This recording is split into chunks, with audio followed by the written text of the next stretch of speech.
Bad boys Omar Lulu fun നമ്മുടെ പഴയ evergreen സ്റ്റാറായ റഹ്മാനൊക്കെ തിരിച്ചു വന്നൊരു പടമാണ്. പിന്നെ ഒമർ ലുലു ഇസ് ബാക്ക്. അപ്പം പടം എങ്ങനെയുണ്ടെന്ന് അറിയുന്നതിന് മുമ്പ് വിരോധമില്ലെങ്കിൽ ചാനൽ ഫോളോ ചെയ്യുക. ഓണത്തിന് ഇറങ്ങിയ ഒരു ഫെസ്റ്റിവൽ പടമായിരുന്നത്. തികച്ചും ഒരു തിയേറ്റർ എക്സ്പീരിയൻസ് തന്നെയാണ് ഈ പടം, ഒരു ഫെസ്റ്റിവൽ. ഈ ഒമർ ലുലുവിന്റെ പടം എന്ന് പറയുമ്പോഴത്തേക്ക് എല്ലാവരും പറയുന്ന ഒരു ഡബിൾ മീനിങ് കോമഡി, അതാണ് പുള്ളിക്കാരൻ ഫുൾ ആയിട്ട് ഉപയോഗിക്കുന്നത് എല്ലാ പടത്തിലും മാറ്റി. പക്ഷേ ഈ പടത്തിന്റെ ഏറ്റവും വലിയ പോസിറ്റീവ് എന്ന് പറഞ്ഞാൽ അത് ഒഴിവാക്കിയിട്ടുണ്ട്, അത് തീർത്തും ഒഴിവാക്കിയിട്ടുള്ള ഒരു പടം. അത് മനഃപൂർവ്വം ഒഴിവാക്കിയതായിരിക്കും. അതുകൊണ്ട് തന്നെയാണ് ഈ പടത്തിന്റെ ഏറ്റവും വലിയ വിജയം. നല്ല കോമഡി എൻജോയ് ചെയ്യാൻ പറ്റിയത്, നല്ല വെറൈറ്റി കോമഡികളായിരുന്നു. കഥയും കാര്യങ്ങളും ഒന്നും നോക്കാതെ ഓണത്തിന് നമുക്കൊരു അടിച്ചുപൊളി ചുമ്മാ പോയി ഫാമിലിയൊക്കെ ആയിട്ടോ അല്ലെങ്കിൽ നമ്മൾ ഫ്രണ്ട്സൊക്കെ ആയിട്ടോ പോയി എൻജോയ് ചെയ്ത് അടിച്ചുപൊളിച്ചൊക്കെ കണ്ടിട്ട് വരാമെന്ന് വിചാരിച്ചൊരു പടം കാണാൻ പോവുകയാണെങ്കിൽ നിങ്ങൾക്ക് ഇത് ഉറപ്പായിട്ടും കാണാൻ പറ്റുന്ന ഒരു അടിച്ചുപൊളി പടമായിരിക്കും. ഫസ്റ്റ് ഹാഫ് ഒക്കെ നൈസായിട്ട് നല്ല അടിപൊളി കുറെ വെറൈറ്റി കോമഡിയും കാര്യങ്ങൾക്കായിട്ട് നല്ല നൈസിന് എൻഗേജിങ് ആയിട്ട് പോകുന്നുണ്ട്.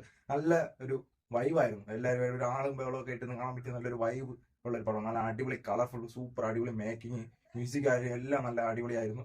പിന്നെ സെക്കൻഡ് ഹാഫിലൊക്കെ നല്ല അത്യാവശ്യം നല്ല ലാഗുണ്ട്, നല്ല ലാഗുണ്ടായിരുന്നു. ആകെ ഒരു അടിപൊളി ഒറ്റ ഒരു കോമഡി മാത്രമേ ഉള്ളായിരുന്നു.